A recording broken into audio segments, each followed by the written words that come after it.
गुरु का देखा अति सुहाम, ऐसा कोई है ही नहीं, कोई रूप नहीं है, यानी कोई भी रूप ऐसा नहीं है, चाहे वो स्वर्गलोक में जाओ चाहे वैकुंठ में जाओ और चाहे आप ब्रह्मांड में जाओ, वहां का ऐसा रूप ही ऐसा नहीं है। अति सुहामन कहते लगे उसको, मतलब इतना शोभायमान, इतना सुंदर, इतना खूबसूरत कि उसके बारे में क्या कह सकता है, कैसे वर्णन करेगा, क्योंकि इनके सबके परे।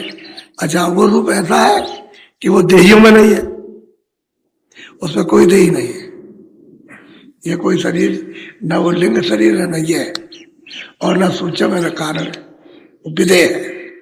जब वो रूप दिखाई दिया तो अति सुंदर, और जो वो रूप है वही सूरत का रूप है, वही सूरत रूप अपना देखते हैं, और मेरा यही रूप है, मैं इतनी सुंदर, उसी में देखती है अपने को, और मैं इतनी सुंदर और इतना सुहावर रूप है।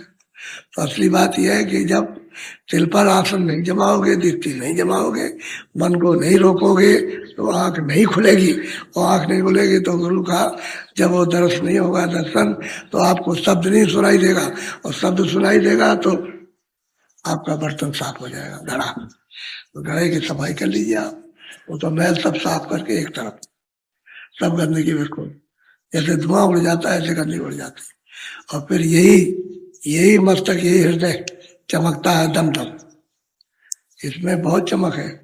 सुनते ही अपने प्रकाश को समझ ले तो उसके लिए क्या कम है, तो वो तो फिर गुरु का दर्श दिखाई देता है, तो दर्श अति स्वागत, तो रूप है तभी तो दिखा, अगर रूप नहीं होगा तो क्या दिखाई देगा, वही कोई होगा, कुछ चेहरा पौड़ा होगा तभी तो दिखाई देता है, तो सूरत ने देखा तब कह रही हो अति स्वागत। आपका चेहरा पौड़ा ना हो किसी का, और आपको आपका बच्चा के बच्चा तो हमने देखा नहीं, हमने लड़की नहीं देखी, लड़का नहीं देखा, कोई कहे मैंने पत्नी देखी है पति नहीं, तो भाई रूप देखा तब तो कहते अंधेरे में कहने का रूप है, दिखाई देता, तो वो दिमाग है, तो दिमाग से दिव्य रूप दिखाई देता है। बोलो बोलो। कमल खिलत सुख पावई भौरा कर प्यार। अब यह है कि वो कमल जो खिल रहा है और सबको लुभा रहा, वो तो सैदल कमल पे, वो तो तीन लोग का वो मालिक है। कहते हैं मन रूपी भौरा कहा कि उसको कमल को देख के लुभा गया, मोहित हो गया, आशिक हो गया, आशिक हो गया, अब वो उसी का हो गया, जहां से आया था वहां ये पहुंच जाएगा, जहां की सूरत वहां जाए। सूरत कोई सैदल कमल से तो ईश्वर के यहाँ से तो आई नहीं, सूरत तो आगे से आया, मन आया, तो मन अपने कमल को देख करके लुभा गया, उसको तो अपना आनंद मिल गया, वो तो तीन लोग का मालिक उसके क्या, और सूरत का पीछा छूट जाएगा, तो सूरत जब इसका पीछा छूट तभी निकल जाएगी, और जब तक सूरत इसके दामन में है, इसकी झोली में, तब तक नहीं निकल सकती। तो इंद्रियों के घाट पर सूरत इसकी झोली में कैसे निकलेगी, ये तो जड़ चीजों में फंसा हुआ। अब गुरु ने ऐसी कृपा और दया की कि दोनों को निशान बता दिया, चलो सर, अब उसको देख करके उसको कमल को, वो तो खिला हुआ है, तो लुभा गया, लोग मोहित हो गया, अब उसको और कोई चीज मोहित नहीं कर सकती, ऐसा मोहित हो गया, क्योंकि उसका वहां भंडार है। बोलो। गुरु ज्ञानन पाया है सखी जिन घट ध्यान। वो कहते हैं भाई महापुरुष कि भाई जिन्होंने गुरु का भेद नहीं पाया, गुरु का गोपनीय रास्ता नहीं, तो कहते हैं उनके घटों में, उनके हृदय में अंधेरा है, उनके दिलों में अंधेरा है ही अंधेरा, ये तो सबके सारी दुनिया अंधेरे में, अंधेरे अंधेरा है अंदर, लेकिन गुरु का उनको रास्ता मिलना चाहिए, तब जाके घट उजाल होगा। घाट पर उजाला जब ही होगा जब गुरु का भेद मिलेगा, तो देगा तब, ऐसे नहीं हो सकता, तो सारी दुनिया अंधेरे में, सब अंधेरे, ज्ञानी ज्ञानी सब अंधेरे, चाहे इस तरह भागवत सुनाओ, गीता सुनाओ, वेद शास्त्र सुनाओ, सब अंधेरे बैठे, अंधेरे में गुरु मिलना चाहिए ज्ञानी, इसको पाने वाला गुरु मिले तब जाके काम बनेगा। तो कहते हैं हे सखी हे सुन, तो वो तो सब अंधेरे में है, अंधेरे में सबके साथ, तो गुरु ज्ञान मिल जाएगा तो उजाले में आ जाओगे, अंधेरा चला जाए, तभी तो आपको बोध होगा संसार का और उसका, और अंधेरे रहोगे तो क्या आप जानकारी करोगे। बोलो। पूरा सतगुरु ना मिला भरमत भौजाल। अब पूरा सदगुरु अगर आपको नहीं मिलेगा तो भौजाल में इस 84 मिनट को हमेशा बरतते, हमेशा, कभी उससे छुटकारा होगा ही नहीं। तो जब भी युगों के बाद जब कभी आएगा मनुष्य शरीर मिल जाएगा विश्राम, अगर तुम इसी विश्राम में कुछ कर लो अपना छुटकारा तो हो गया। लेकिन चलो, चलने के लिए तो बिल्कुल तैयार, क्योंकि सोच की पूंजी पता नहीं कब खत्म हो जाए, आपको तो मालूम नहीं है। कोई आदमी किसी को दमा हो गया, वो ज्यादा दिन नहीं ठहरता, ऐसे करता है तो श्वास निकल जाती है उसकी, आवाज उसकी कम हो जाती है। तो श्वासों की पूंजी को पूरा संयम से यानी ले चलना चाहिए। श्वास से ज्यादा नहीं निकालने देना चाहिए कि ज्यादा, तो ऐसे काम करते हो जिससे श्वास ज्यादा निकल जाता, तो पूरी आयु नहीं हो पाती है, बीच में खत्म। श्वास की पूंजी है तो दम निकल जाए, फिर आगे चले, चलो चलो चलो, चलने का डेरा पूछा और क्या और क्या, चलो चलो चलो चलो चलो चलो, तब तक मतलब यही कहते तब तक विरोध हो गया, चलो बस चलो, तब तक वो कहता है चलो चलो, सब कहते ही चलो चलो चलो। अच्छा, जब काम कोई नहीं आएगा, अरे भाई चले जाओ, मर जाओ, तुम किसी के काम लोग जवाब दे दो। अपने माँ बाप को कहते हैं मर जाए आज ही रात को। मैं आपको बताता हूँ, मैं तो भोगा हुआ हूँ ना, सामने देखता हूँ, और सब तो मर जाए तो अच्छा ही है, ऐसी कृपा कर दिए, इनको खत्म कर दिए। मुझसे कहते तो ये जी का जंजाल छूट गया, अब ये जी का जंजाल है, तुमको पाला पोसा बलबूत दो। अरे बेवकूफ आदमी, इनकी सेवा कर ले, यही तेरे काम आएगा, नहीं तो तू कहता है कि जंजाल है। अब वो कहते हैं इनको जल्दी से खत्म कर दीजिए। अब खत्म करने के लिए हम आए कि खत्म कर दो। अरे जितने दिन रहे उतने दिन सेवा कर ले, तुमने तुझे पाला पोसा, तेरी सेवा की है, अब तुझे मौका मिला तो कर ले उनकी सेवा। उन्हीं की सेवा से भाव भक्ति आएगी, तब उसको होश होता है, अरे हम तो ये बात समझ नहीं पाए थे। तब प्रार्थना करता है कि नहीं नहीं, अब हम ऐसा कभी नहीं कहेंगे, ऐसा नहीं। वो जानते ही नहीं बातें, सब घटों में अंधेरा है, अज्ञान है। पूरा सतगुरु मिलना चाहिए, वहां पूरे की बात है, अधूरे की बात नहीं है। अधूरा कुछ नहीं करेगा। जिसने सब रास्ता, सब निर्माण जिसने अंतर के देखे और जो चढ़ के जाता आता है वो है पूरा, और घर में अपने पहुंचाए, घर का भेद बताए, पता निशाना दे वहां का, सब तो ठीक है। नहीं बोलो, मैं तो सतगुरु पाइया जाऊं बलिहार। वो प्रेमी सूरत कहती है, मैंने तो पूरे सतगुरु पा लिया, मैं तो उन पर बलिहार हूँ, निछावर। अब ये तो नहीं कहा मैं राम पर निछावर हूँ या कृष्ण पर, कहते मुझे तो पूरे सतगुरु मिल गए, जो अभी इसी शरीर में मिल गए, पर पूरा निछावर, उन पर बलिहार हो गए, उनके सिवाय दूसरा कोई है ही नहीं है। बोलो,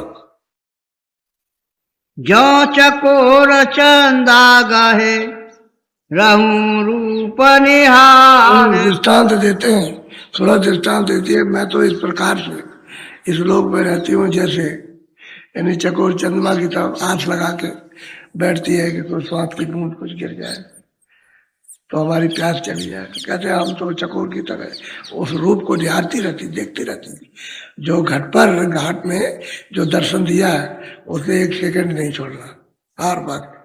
अब वो सूरत है जिसने देख लिया क्यों छोड़ेगी, हर वक्त 24 घंटे वो सोते उठते बैठते जागते। बोलो, सतगुरु शब्द स्वरूप है रहे और समझा। सदगुरु यानी सब तो हमेशा आता है, कहते हैं शब्द स्वरूप ही है, शब्द रूप ही है।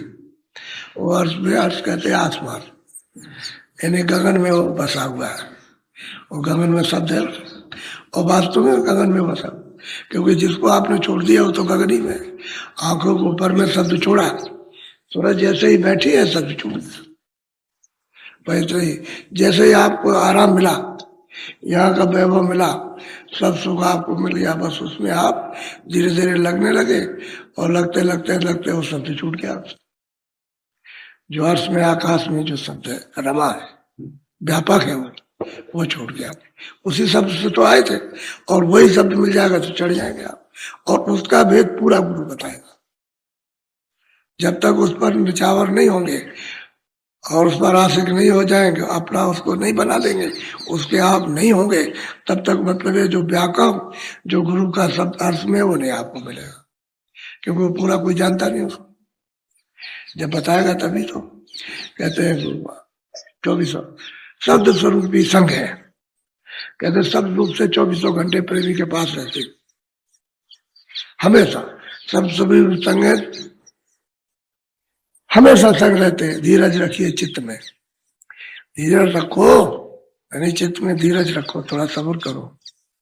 जब सब्र करो, धीरज रखोगे, देखोगे शत्रु उसको और घबरा गए और धीरज टूट गया, तो फिर वही है कि तिल पे तो आसन बनाया नहीं। जब वहां तुमने बैठक नहीं बनाई तो दरवाजा नहीं खुला, इसलिए वो है, तुम जरा सा लगे रहो भाव के साथ में, बस मतलब तिल खुल जाएगा।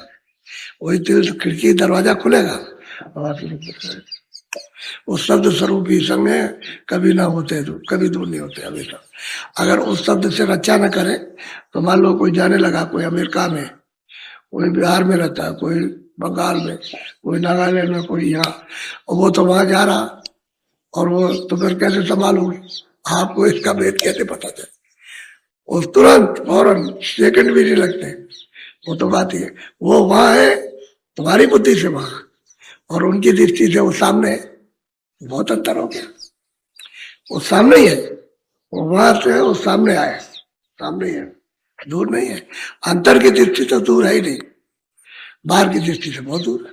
कहाँ अमेरिका और कहाँ चीन और जापान और कहाँ कौन कौन मुल्क है, वो बहुत दूर है, लेकिन अंतर की दृष्टि से सामने। इतना अंतर है अंदर की दृष्टि का और बाहर की दृष्टि का। चर्म दृष्टि हो, ज्ञान दृष्टि, उससे रचना तो बिल्कुल सामने है, जड़ दूर नहीं होती। बोलो, इसलिए तुरंत संभाल होती है उसकी, शब्द से फौरन संभाल है। बोलो, तू भी सूरत स्वरूप है, रहे गुरु की लाल। तो कहते भाई तू भी तो शब्द रूप है, लेकिन जब गुरु की लाल में हो जाए तो शब्द स्वरूप हो जाए। अभी तू अलग थी, सबसे अलग हो गई थी, इसलिए शब्द रूप नहीं था। और जब शब्द रूप हो जाएगी तो हमें तो कहते हैं गुरु की लाल, गुरु की शरण में तू चले जा। कौन? जो ऊपर में। और कहते हैं कि भाई वो तो कहते हैं कंज गुरु, उसी को कंज भी कहते हैं। कहते हैं कंज गुरु मिले, दर्शन हुए, वो हमको ले गए। देव गुरु से कुछ नहीं बनता, कंज गुरु से बनेगा। जो कंज को प्राप्त कर चुका है, कंज हो चुका, वही कंज गुरु है। और देव गुरु से तो देव गुरु बाहर लगाते थे, इनको देव गुरु कहते हैं। कंज गुरु अंदर भी ले जाएंगे। बड़ा अंतर है, जमीन आसमान का फर्क। ये अंधेरा हो जाना, तो कहते हैं तेरा भी तो शब्द रूप है। अब थोड़ा जब इन चारों शरीर से निकल जाती है तो शब्द रूप हो गई। अब वो सब जगह व्यापक हो गए, सब जगह व्यापक हो जाती है। इनके अंदर भी व्यापकता है शब्द की, क्योंकि वो पर्दे के अंदर भी वो शब्द है, अंदर भी। फिर उस पर पर्दा पड़ गया, उस पर तो तुम्हारे लिए जज हो गया, उसके लिए तो शब्द है ही। तो शब्द स्वरूप भी संग, तू भी शब्द रूप हो जाए। लेकिन कैसे होगी? गुरु की शरण में, लाल, उनके शब्द सुनने से ही शब्द रूप हो जाएगा। बोलो, नैनन में गुरु रूप है, तू नैन उघार। तो भाई नेत्रों ही से तो दिखाई देगा, तो नेत्र को खोल। उघाड़ने का मतलब है खोलना, कहते हैं नेत्र खोल। और जब नेत्र खुलेगा तो गुरु दिखाई देगा। नेत्रों में जब तक दृष्टि नहीं खुलती है तब तक वो चेतन प्रकाशमान गुरु रूप दिखाई नहीं देता। दृष्टि खुलेगी सामने ही है।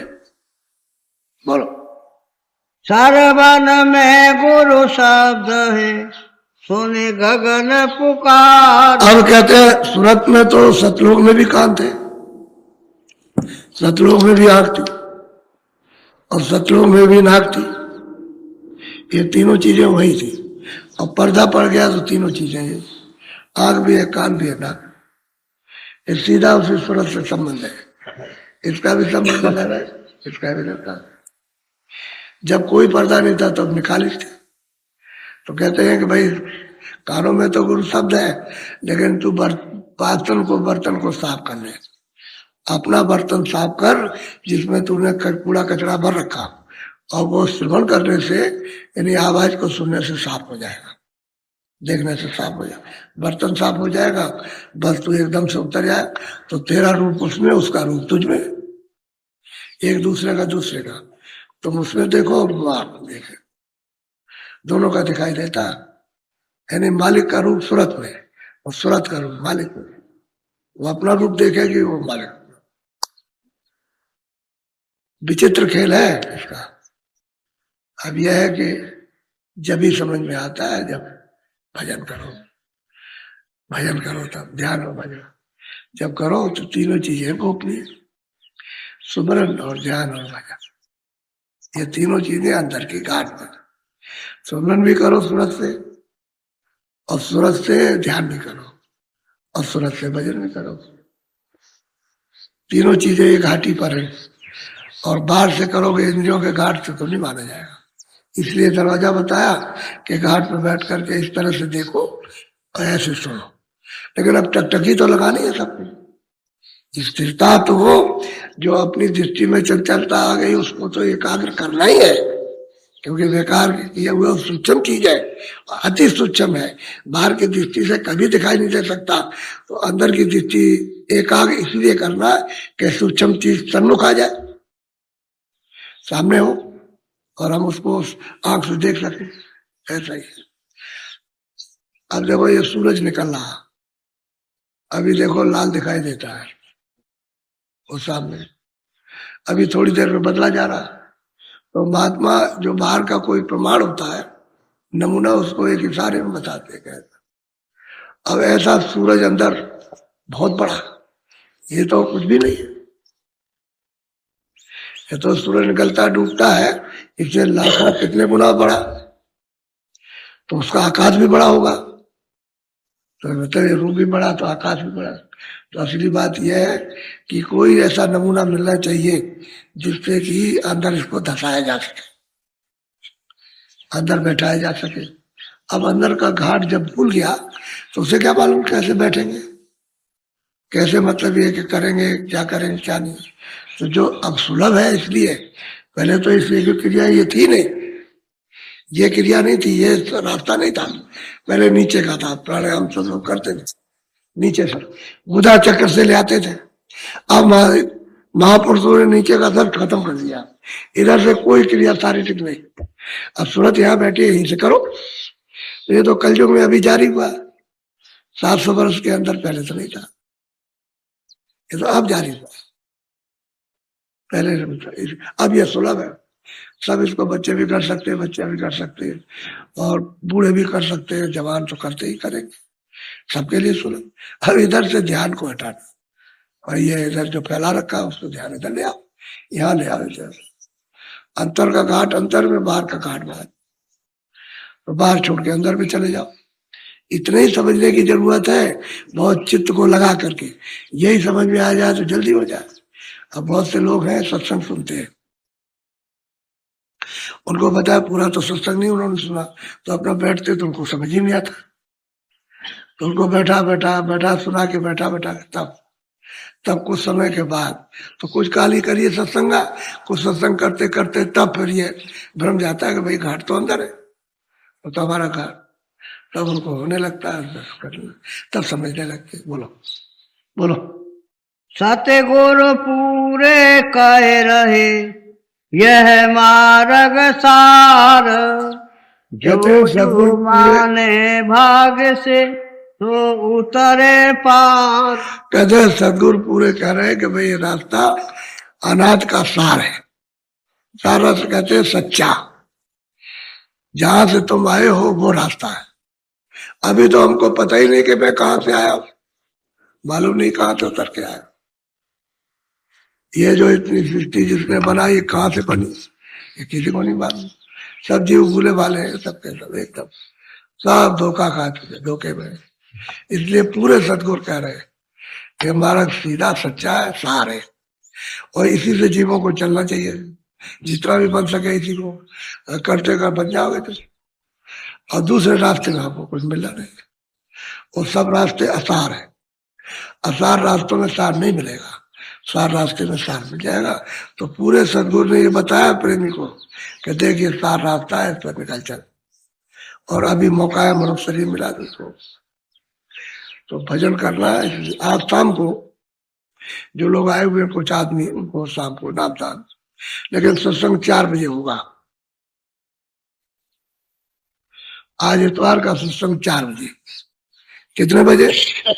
4 बजे होगा। तो आपको 2-4 मिनट 5 मिनट पहले आ जाना चाहिए, क्योंकि अंधेरा हो जाएगा, फिर हम नामदान नहीं दे सकते। थोड़ा उजाला रहेगा तो समझाने में आप देखोगे भी और ठीक से सुनोगे भी, तो ठीक अंधेरा हो जाएगा तो ऊँट चूक हो जाती है अंधेरे में, बताने में कराने में। इसलिए उजाला रहना चाहिए। पहले तो सत्संग, और सत्संग के बाद आपको नामदान देना। उजाले में करना चाहते हैं तो सत्संग हो जाएगा, उजाले में नामदान हो जाएगा। और फिर जो कुछ भी आप करते हो, बाहर का दिया जलाते हो, शरीर से जलाओ। आपका बड़ा करते हैं। अरे भाई अंधेरा है तो लाइट जलाते हो तो इसको मत जलाओ, दिए जला लो। किसके लिए? कि चलो भाई रोशनी हो जाएगी। और क्या, अंदर की रोशनी अलग है, ये बात। तो न जानने के कारण वही करते। अब वो कहते हैं कि कल की जो दिवाली हो गई, उस पर एक दिया जलाते हैं तो ले जाते हैं, उस पर रखते हैं घूरे पर। घूरा कहते हैं जहाँ जानवरों की खाद डाली जाए, झाड़न झूड़न जहाँ फेंका जाता है उसको घूरा कहते हैं। वहां एक दिया रखते जा करके। अच्छा, इस क्यों रखते हैं दिए पर? अब ये तो लोग जानते नहीं है कि क्यों रखते हैं। कि दिया रखेंगे दिवाली पर तो ये गोबर, ये खाद खेत में जाएगी तो अन्न ज्यादा होगा। तो ये कहा था भाई हम इसकी भी पूजा करते हैं, ये भी लक्ष्मी है, ये भी लक्ष्मी, जिसको आज फेंक दिया ये खेत में आएगी, फिर से अनाज पैदा होगा। इसलिए तो कहे कि गोवर्धन, यानी कृष्ण ने कहा कि भाई गोबर, गोबर, गोबर कोई पहाड़ नहीं है जो आप कह सोचते हो कि पहाड़ होगा, नहीं। गोबर ये धन है, इसको खेत में डालो और अनाज पैदा, इसकी पूजा करो। तो सच्ची बात है। तो हम लोग भी कहते हैं कि अन्न देवता है, अन्न में प्राण है। क्योंकि कलयुग में अगर अन्न नहीं मिलेगा तो हम देखो लोग मर रहे हैं। कितनी बाढ़ और तूफान आया। अब रोज रेडियो देखते सुनते हो, आप टीवी सुनते होगे, देखते होगे, तमाम लोग मरे पड़े हुए हैं, तमाम सुन रहे हो। तो ये क्या है? देख लो आप। तो ये अन्न में देवता, आप अन्न के लिए तो सब पर तरस रहे। कहते हैं कोई जाए 2-4 बोरा 10 बोरा क्या लूट हो जाती है, उनमें आपस में मार हो जाती, लूट रहे। अभी प्राणों की रक्षा के लिए जो मिलेगा वो सब करेंगे। क्या है? अन्न देवता है। इसलिए हम यहाँ कहा करते हैं कि जितना खाना हो खाओ पेट भर के। वो हम ये नहीं कहते कि तुम भूखे रहो, लेकिन फेंको पर, एक भी दाना मत फेंको, उसकी इज्जत और कदर करो कि ये अन्न देवता है, अगर हमको नहीं मिला तो हमारे प्राण छूट जाएंगे। इसलिए कहा गोबर ये धन है, इसको खेत में डालो, इससे अनाज पैदा होगा, उससे तुम्हारी रक्षा होगी। पूजा इसलिए कराई थी। तो आप भी तो वहां पूजा करते हो उसकी, गोबर की। सही बात तो ये है, लेकिन करते करते भूल गए उसको कि गोबर धन है और फिर इसको खेत में डालेंगे तो पैदा हो जाएगा। मतलब सब चीजों का, लेकिन न जानने के कारण बस आप करते रहे। किसी ने आपको घर में समझाया तो है नहीं, तो उसको करते रहे। वो प्राचीन में आप वो मतलब ये सामाजिक काम हो गया कि हाँ हम इस पूजा कर रहे हैं इसकी। ये नहीं, पूजा इसलिए नहीं की जाती। पूजा तो मतलब के लिए, वो मतलब हमेशा बनाए रहो तब तो ठीक है। ऐसे ही है अंदर का वेश। तो दिया जला दो, वही इसलिए जलाते हो घर में लक्ष्मी आ जाए। तो कौन मना करता है? लक्ष्मी आए, कोई मना नहीं करता। लेकिन लक्ष्मी फंसो मत। लक्ष्मी पा के फंस गए तो फिर कर्म बच जाएगा। फिर आप लक्ष्मी पाओ तो उदार रहो, उदार हो जाओ। महात्माओं के पास आकर तो लोगों ने कहा जागीर बेच दी, ये बेच दिया, जो उनके खजाने में था धन दौलत बांट दिया गरीबों, और बांट करके उसके बाद में जब कुछ नहीं था, अरे भाई तो ये महल बेच दिया और फाके हो गए बिल्कुल। कभी एक रोटी इधर से खाई मांग के, कभी उधर से खाई, तब तो परमात्मा मिलेगा। और फिर कैसे मिलता है? वो तो यही मिलता है ना भाई। तो मतलब ये कर्म करो, राज मिलेगा, और राज त्यागो, त्यागो भगवान मिल जाएगा। सब त्याग हो तो भगवान मिलेगा। तो जिन्होंने त्याग दिया राजपाट धन दौलत, उनको मिल गया, और जो पकड़े रह गए उनको नहीं मिला, और रह गए ऐसे। तो इसलिए हम आपको मना नहीं करते, ना हम होली को मना करते, हम तो कहते हैं भाई तुम जाओ। कौन कहता है ऐसा? हम हमेशा कहते हैं मथुरा जाओ, वो कोई मिल जाए उसको 2 पैसे 4 पैसे जो देना चाहो दान दो। हमने कब आपको मना किया? कोई हम दान दे रहे थे किसी को मना करते? जाओ आते हो जाकर। हम ये सब चीजें मना नहीं करते। हम तो और लोगों से कहते हैं कि भाई कोई भूखा प्यासा आ जाते हो, तुम्हारे सामने उसने हाथ फैला दिया तो तुम उसे कुछ दे दो। हम तो ये कहते हैं, हमने कभी किसी को नहीं कहा, कोई नहीं कह सकता। अब ये न समझ आए तो मैं उसके लिए क्या करूं? अब यह है कि भजन समझाया जाता है कि भजन करो तो ठीक है। अभी देखो, अब ये तो हमने आपको बुलाया नहीं था, छुट्टी हो गई तो आपने सोचा कि सत्संग हो रहा है, चलो सत्संग रोज होता। अगर रोज सत्संग सुनने आए तो सबके दिमाग साफ हो जाए, उलझन रहे नहीं, सत्संग ही नहीं सुनते। अब घर में बैठ करके मारते रहते हैं लंबी चौड़ी, तो उससे क्या होने वाला? अरे महात्माओं के पास पहुंचना चाहिए भाई, चलो देखा जाए। अच्छा छोड़ो, ये मंदिर बना मैं अपने सिर पे ले जाऊं? ये बताओ, मैं अपने सिर पे उठा देता? मैं जब कह रहा हूँ मैं भी किराए का मकान दो, मैं जाने वाला हूँ, ये तो ले जाऊंगा। ये तो तुम्हारी सबकी चीज जो यहाँ रहेगी उन्हीं के काम आएगा। हमारे काम क्या? हम तो मतलब ये एक महापुरुष का चिन्ह है, और यह छूट जाएगा, और तो किराए का मकान के इसको खाली हो जाएगा, बस हो गया, तो ले जाएंगे। तो लोगों को ये गौरव रखना चाहिए कि भाई ये तो मतलब यहाँ से यात्रा शुरू होती है 84 कोस में, उसी जगह ही से होती है, वहां उसी जगह पर एक ऐसी चीज हो रही है। तो ये तो मथुरा की चीज है, ये सोचना चाहिए सबको, ये बाबा जी की चीज नहीं है, ये सबकी है, ये सबका है, मतलब किसी का एक का नहीं। सब लोग याद करेंगे भाई ऐसी चीज है, भाई क्यों ये बना था भाई इस तरह से, ये उन्होंने चीज बांटी थी, उनकी यादगार में ही बना था, ये यादगार होती है। और पीछे कहा जाएगा भाई जो चीज इसको लेना भाई महात्माओं से प्राप्त करना, ये बात है, तो उसको सोचना चाहिए। हम क्या ले जाएंगे? हम तो अभी छोड़ के जा सकते हैं, हम तो भाग जाए, हमारे क्या? तो जिधर जब हमें गुरु महाराज कहा करते थे कि बेटा भागना, तुम जहां जाओगे वहीं पर, वो साफ कहते थे। तो मतलब ये अगर हम चले जाए तो क्या है, हमको क्या, हमारा कुछ नहीं है, ना हमारा कोई नाम है ना कुछ है, हम तो बिल्कुल अलग है, बैठे हुए हैं सिर्फ एक धोख लगा करके, चलो इस बहाने से कोई काम हो जाए, बस इतना ही है, तो कुछ नहीं अपना। समझिए, हमारा कागज पर कुछ भी नहीं। अगर दुनियादारी कागज पर लीजिए तो हमारा कुछ नहीं है, हम बिना कागज के या, लेकिन आपके ही लिए, आपका ही है, आपके ही कागजों पर आप ही का है, हमारा कुछ नहीं। हम तो एक बहाना है, जैसे कोई एक बहाना होता है, मतलब बस ये बात समझने की भेद है। तो समझे तो इस विद्या को प्राप्त जल्दी करें, और जो समझ लेते हैं वो कर लेते हैं। अच्छा, जो समझ जाते करते उनको लोग बुरा कहते हैं कि तुम उल्टे फंस गए, उनको कहते हैं उल्टे तो फंस गए, फंसा तो वो है, और वही कहेंगे कि आप फंस गए उल्टे। उनसे पूछो तुम्हारे पास कौन सा सीधा है जो तुम सुलझ गए, फंसे हुए, अज्ञान में धोखे में फंसे हुए, इसलिए समझते नहीं। 4 बजे सत्संग हुआ, नामदान भी हो जाएगा उस समय पर, और जो कुछ भी आपको प्रसाद बना करके जो बांटा जाएगा वही बांटा जाएगा इसी जगह। जो प्रसाद, तो वो प्रसाद तो खैर अलग है, उसकी तो कोई बात नहीं है, लेकिन वो मतलब यही बांट दिया जाएगा।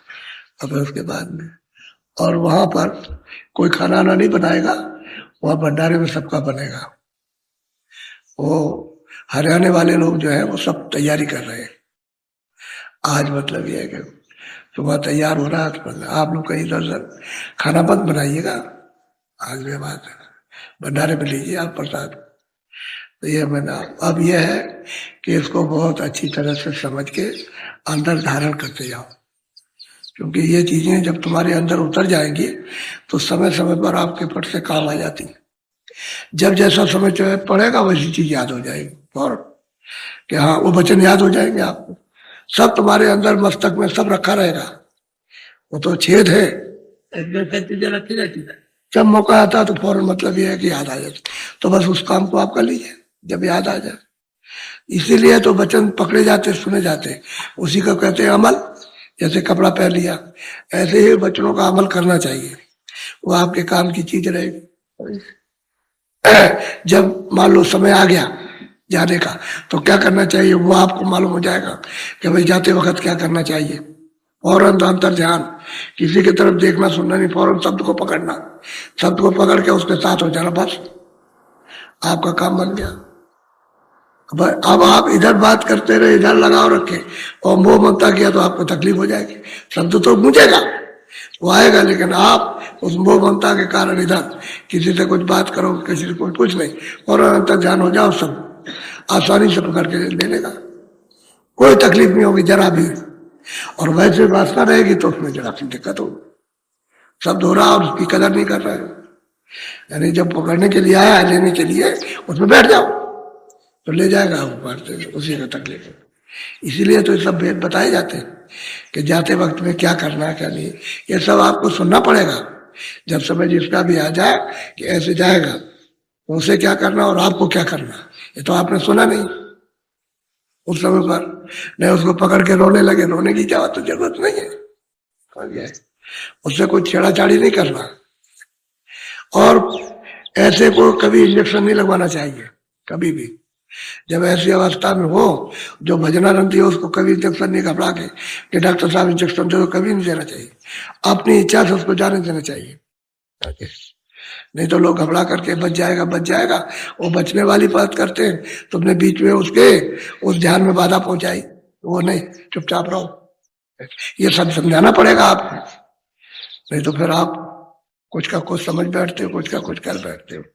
अच्छा बोलो जय गुरुदेव। अच्छा अब जरा ऊंचा ध्यान देके एक वक्त एक ही काम करना। जब आप ऐसे बैठो तो ढीले बदन से बैठो, ऐसे अकड़ के नहीं, पहले समझ को ऐसे आराम से, और बदन को हिलाओ डुलाओ मत। जब बैठो तो बदन को स्थिर रखो ऐसे, और एक वक्त में एक ही काम। जब आप ध्यान करो तो फिर भजन मत करो, आवाज मत सुनो, ध्यान कर रहे हो आप दृष्टि, तो दृष्टि को एकाग्र करो और एक ही जगह पर उसको रोको। और तिल मिल गया, तिल पर रोको, आगे दिखाई दे रहा तो उस पर रोको। उसमें भी जो आगे दिखाई देता है, जब आंख खुलती है तो बहुत सी चीजें इधर दिखाई, इधर मालूम होती है, तो इधर मत देखो, इधर देखो। ऊपर से मालूम होगा कि बाजार का बाजार, तो ऊपर भी मत देखो, सामने देखो, और सामने सब जगह तिल रहेगा। अब उधर जाओगे, उधर प्रकाश में तो दूसरा तिल है, वो प्रकाश का तिल अलग है, वहां का जैसे स्वर्ग का वैकुंठ का तिल अलग है, ये मृतलोक का अलग है। ऐसे ही हर मंडल का अलग अलग तिल है, तो उसी से पता चलता है कि दरवाजा ही है। अगर वहां जाकर के उस दरवाजे को न देखें तो ऊपर नहीं जा सकते। तो बात में बताते हैं, देखो वो है, तो उस लोक का तिल है, उसका तिल ही कहा जाएगा उसका, यानी बहुत प्रकाश है, लेकिन उसमें भी वो तिल है मौजूद की। वहां पर उसको देखोगे तब उसे, उस आकाश को जो उसकी सीमा है, तभी उसको पार जाओगे और टूटेगा। और उसको नहीं, मतलब ये देखोगे तो नहीं, तो लग जाते हो देखने में, तभी तो चाल रुक जाती है, कभी इधर कभी इधर। अब छोटा छोटा कोई प्रकाश आया दूर से, तो आपने देखने लगे तो बस छूट गया, अब वो भी गायब हो गया, सामने का भी गायब हो गया, आंख आपकी हिल गई। तो एक वक्त में एक काम, देखने के वक्त में देखो, दृष्टि को एकाग्र रखो, मनोचित्त को रोक करके, और दृष्टि को जमाए रहो, बस यही काम करना। उस समय किसी रूप की याद नहीं करना, ना कोई नाम लेना, बस दृष्टि को ऐसा, और दृष्टि जमाना। सुमरन के वक्त में तो आप सबका नाम लो, एक एक का नाम एक एक रूप में याद करो। इसी तरह से ध्यान के वक्त में नहीं, क्योंकि ध्यान के वक्त में जब तक आंख नहीं खुलती है तब तक नहीं, और जब आंख खुल जाएगी तब तो फिर मतलब एक है सामने, तब तो रूप दृष्टि से याद होता है, फिर सूरत की आंख से याद होता है, फिर इससे नहीं। अभी तो आप उसको याद करोगे बुद्धि से, जब तक आंख नहीं खुलती है तब तक, तो तब तक आप एक वक्त एक ही काम करो। ऐसे जब भजन पे बैठो कि आंख बंद किए, कान बंद किए, तो ऊंचा ध्यान दे करके सामने मत देखना। नहीं कभी कभी ऐसा होता है कि हम ऊपर भी देख सुन रहे और सामने भी देख रहे, तो खिंचाव हो गया। तो एक संग दो न भवाल, यानी दो काम एक साथ नहीं होंगे कि तुम देखो भी और सुनो भी, एक ही काम करो सुनने का। जब सूरज शब्द में जब पकड़ेगी, उसमें होगा, तो वो खुद ही अपने आप देखने लगेगी, तब देखेगी अपने आप। जब आँख खोलेगी तो अपने आप देखने लगे, जो जो चीजें आएंगी सामने वो देखेगी शब्द में हो करके। ऐसे नहीं कि आप उधर भी सामने भी देखने लगे तो न वो पकड़ सकोगे न वो पकड़ सकोगे, न देख ही सकोगे न सुन सकोगे। एक वक्त में एक ही काम, भजन के वक्त में कानों से सुनना खाली, आंख बंद रहेगी, और ध्यान के वक्त में आंख से देखना, कानों से कुछ नहीं बैठ गया। वैसे ध्यान के वक्त में जब ध्यान होता है और दृष्टि खुलती है तो शब्द तो सुनाई देता ही है, लेकिन ध्यान करो उस वक्त में। आप ध्यान करते रहो करते रहो करते रहो, शब्द अपना आता रहेगा, सब सुनाई देता रहता है, शब्द आता रहेगा, ध्यान करो। ऐसे भजन के वक्त में, तो जब भजन के वक्त में शब्द में प्रकाश आएगा, शब्द में ही से प्रकाश निकल रहा, उसमें से प्रकाश आएगा। तो जो शब्द में से प्रकाश आता वो, और उसको अगर छोड़ दोगे तो फिर ध्यान टूट जाएगा, फिर मतलब ये भी छूट जाएगा। एक वक्त में एक ही काम, जब गहरा अंदर चाल हो जाती है तब तो दोनों काम एक साथ होते हैं, देखने का भी देखो, सुनने का भी, वो शब्द में वो करके होता है। ऐसे तो वही बार बार आपको समझाते हैं।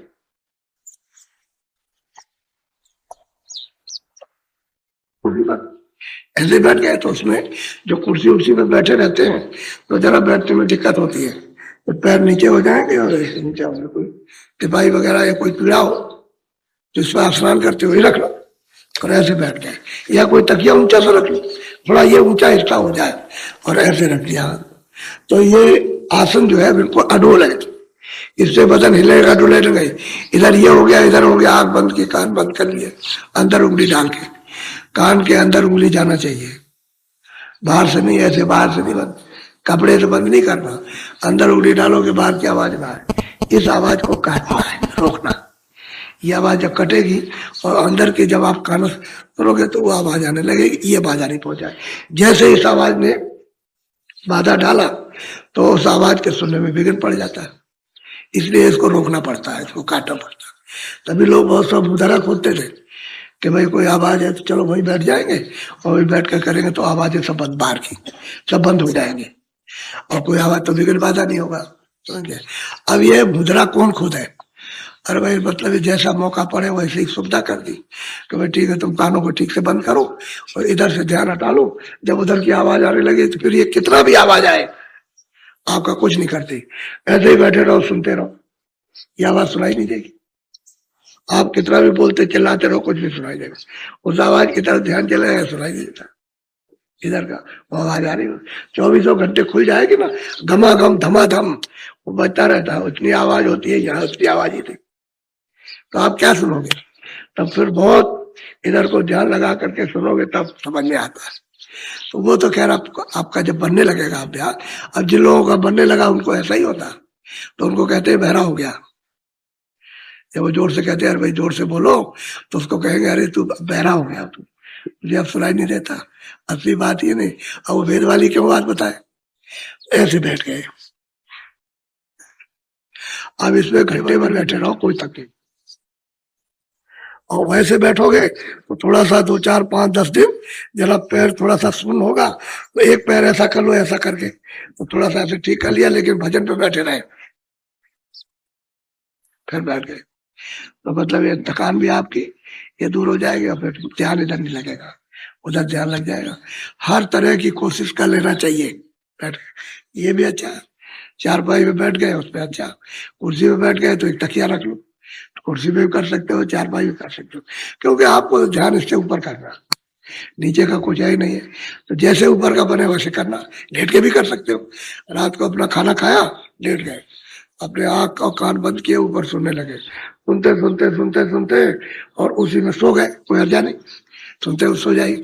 कभी ऐसा होता सुनाई देने लगा, सुनते सुनते सो गए और बस उसी खींच लिया, उसने भक्त से ऊपर खींचेगा, एकदम से खींच लेगा, आपको पता भी नहीं चलेगा, पक से ऐसा हो गए दूसरी दुनिया में आ गए और रोशनी रोशनी तब दिखाई देगी। जब इधर कहोगे क्या रे क्या सवेरा हो गया, क्या सूरज निकलेगा, जब बाहर देखोगे तो अर्धरात्रि है, आधी रात, तब आप चकाचौंध हो गए कि भाई मैं कहाँ चला गया था। ऐसा होता है, खिंचाव हो जाता है, जब करते रहोगे तो खिंचाव हो जाएगा। तो सोते में भी करो, जब तक जगते रहो तब तक करते रहो, और उसी में करते करते करते सो गए, करके ऐसे ध्यान लगाया तो ध्यान ही करते करते खो गए, भक्त से आँख खुल जाएगी, खिंचाव उसमें भी हो जाता है। लगे रहो, अब यही तो महात्माओं ने कहा, जैसे बने तैसे करो। उन्होंने नहीं कहा ऐसे ही करो, जिस तरह से बने ये सब सुविधा है आपके लिए। अब इतने भी पर बोलो तो कुएं में गिर जाओ, सीधा कुआ, उसी में जा गिर जाओ, क्योंकि आगे कोई कर्म नहीं बनेगा, उससे तो छुटकारा हो जाएगा। इसलिए महात्माओं ने कहा कुएं में गिरो, जब तुम कुछ नहीं कर सकते हो। तो कहने का यह है कि करो, उसका मतलब यही है कि कुएं में गिरने की बात नहीं है, वो तो बात की बात है, लेकिन भजन कर लो। नहीं कुएं में जाओगे, 84 में जाओगे, कुएं है, नलकों में चले जाओगे, फिर निकल नहीं सकते हो। तो बड़ा अच्छा होता है इसका। अच्छा, अब बैठ जाओ भजन पर।